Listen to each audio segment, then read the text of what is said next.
Allô? Allô? Allô? Ouais, bonjour. Allô? Bonjour. Kumalizanga nadana kiyo kwa mama Rose. Olobi nini mama nazoyamba bato ebele ozobenga patia wapi? Pardon? Ozobenga wapi? Nadana kinkasha nami nadana kiyo leo kutosolema kila yo. Susi eza nini mama? Bana ngana zero kwa nazana si na pesa na bana na Taliban nazana sika kufanda tu ya. Ana mwana ki aisha na yo yano sina bakuna. Esa utakitutuya asante na sana ikisi na nyama pesa ngani meonda ngana na baki na tenda kufana na uso na ngai na za wakala kufa tikangana sana bataba ni skat utanga tezi na zana ndako tezi yango na benga sifa kwa kusuna Na Kinshasa ozosambela na église nini? asante la kaitani na jesu fahitani Me neyema nde moto aza paster ya Rwanda o Kabila aza na mbongo ebele ndeni azotiko libanda yo ozobenga nga su mutu na potokoto. papa na yebi kote yo ba protocole moto soki aza na eloko te moya okutana na paster ezati na paster okutana na paster na soki eza na nzela po ozokende kokutana na paster wana bakolibere yo ke soki eza na probleme boye na boye okoma esika paster azali baokomisa yo te okonaza baprotocole bazosaloka manere okokoma te esika paster azali Na église wana osali mbula boni mama? aza na deza Do 2 ans moye paster na yo ayamba yo eza te.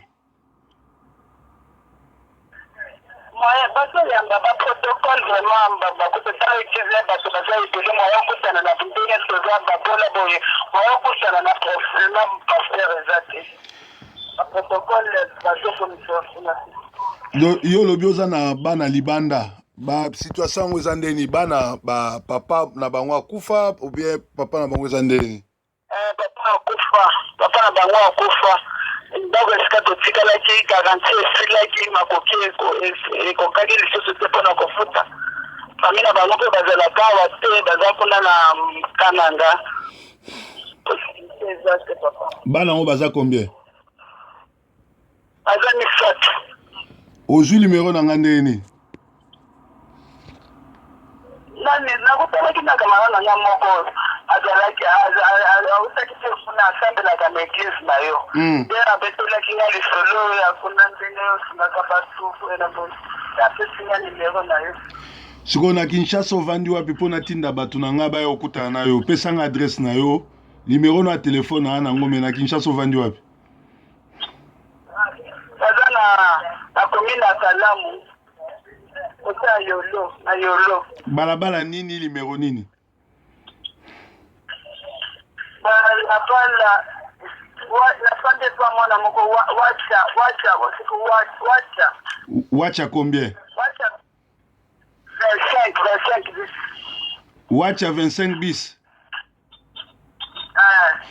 Bon, na otinda mwana ya mwasi mwana momba ya Filsha momba ya akoya kotala yo soki nalamuki na obenga ye na pese numero na yo na adresse aye kotala yo soki avérifie ke makambo lobi eza solo aye kokutana na yo.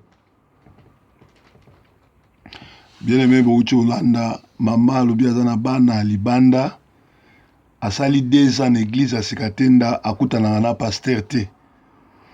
Donc eloko nalobaki makambo vision yango oyo osambelaka na église pasteur na oko opesa mbote te okosola na telefone te okoki komona ete akoyambo te c'est-à-dire ayaka lokola mokonzi ateyi babeti maboko na bagarde corps babimisi akei oyo berger ndenge nini.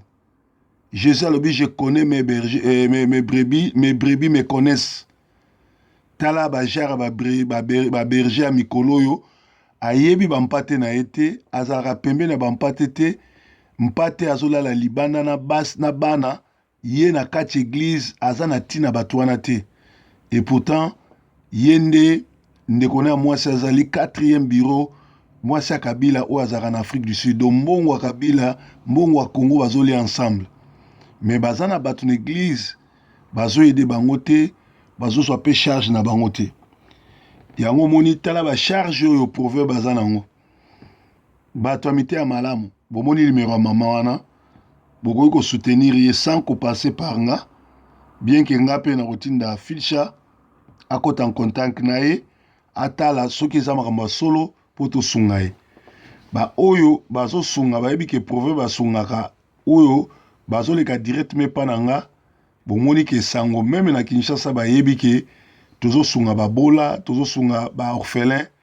Donc soko za mwana na Nzambe kotarde te réagir kotika proverbe ye moko te po bakaya boye eza ebele soki na exposé oyo po ekamwisi nga na yebi ete abengaki lobi na église leto sisi église na tuni ye azaki na crédit ekati lelo abengi soki na tie po bomona ba charge toza nango e bo soutenir musala oyo po nkolo alobi sango malamu ya solo eza koyede ba orphelin boprimé na Congo kuna toza na ba orphelin boprimé oyo ba église esundola. Donc eza malamu mingi ko soutenir misala oyo tozosala. Merci.